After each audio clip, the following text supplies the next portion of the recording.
आपण छत्रपती संभाजीनगरमध्ये जाणार आहोत। आमचे प्रतिनिधी विशाल करवळे आपल्या सोबत आहेत। विशाल, काय वाटतंय संभाजीनगरमधले कोणते मुद्दे निर्णायक ठरू शकतील असं वाटतंय? काय सध्या संभाजीनगरमधलं निकालाचं चित्र दिसू शकतंय?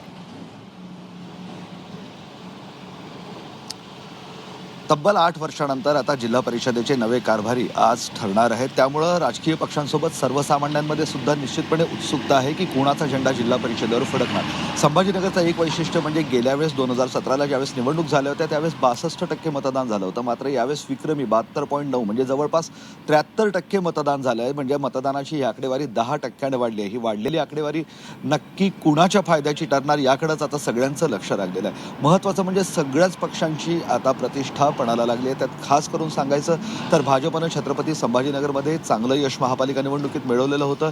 त्यामुळं जिल्हा परिषद निवडणुकीमध्ये सुद्धा ते यशाचा दावा करत आहेत आणि या निवडणुकीमध्ये शिवसेना भाजपनं युती केली होती। मात्र एकूण जिल्हा परिषदेच्या 63 जागा होत्या, त्या 63 जागांपैकी 47 जागांवर युती झाल्यावरही शिवसेना आणि भाजपनं एकमेकांसमोर उमेदवार दिले आणि एकमेकांविरोधात प्रचार केला। म्हणजे युती यांची फक्त ही 17 जागांवर होती।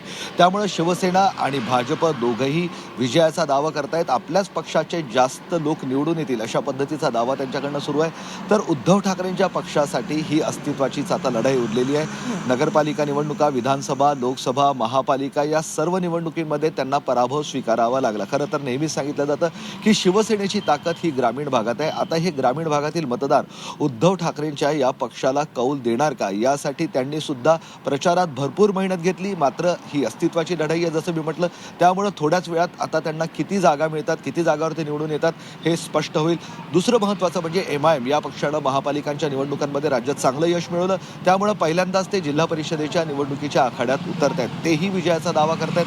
त्यांचं विजयाचं खातं उघडणार का याकडे आता सगळ्यांचं लक्ष लागलं। त्यामुळे संभाजीनगरमध्ये महापालिका निवडणुकीमध्ये एक हाती विजय मिळवणारे अतुल सावे यांची प्रतिष्ठा पणाला लागली आहे। तर MIMचा झेंडा राज्यभर रोवणारे इम्तियाज जलील यांची प्रतिष्ठा पणाला लागली आहे। तर महापालिका निवडणुकीत पाणीपत झालेलं शिवसेना म्हणजे संभाजीनगरचे पालकमंत्री संजय शिरसाट यांची प्रतिष्ठा आता पणाला लागली आहे। त्याची एक गोष्ट महत्त्वाची सांगतो की गेल्या वेळेसही आमच्या जिल्हा परिषद म्हणजे संभाजीनगर जिल्हा परिषदमध्ये भाजपा हा मोठा पक्ष होता, मात्र काँग्रेस आणि शिवसेना एकत्र आले। राज्यातला हा पहिला प्रयोग होता आणि त्यांनी जिल्हा परिषदेवर सत्ता स्थापन केली आणि मोठा पक्ष असलेल्या भाजपला सत्तेपासून दूर ठेवलं। आता नक्की यावेळेस काय होतं, काय समीकरणं जुळतात हे पाहणं महत्त्वाचं ठरणार आहे। 10 वाजता मतमोजणी सुरू होईल, 9 तालुक्यात ही मतमोजणी होणार आहे आणि त्यानंतर 12:30 वाजेपर्यंत कल स्पष्ट होईल आणि जिल्हा परिषदेवर कोणाचा झेंडा येईल तेही स्पष्ट होईल। जी नक्कीच विशाल।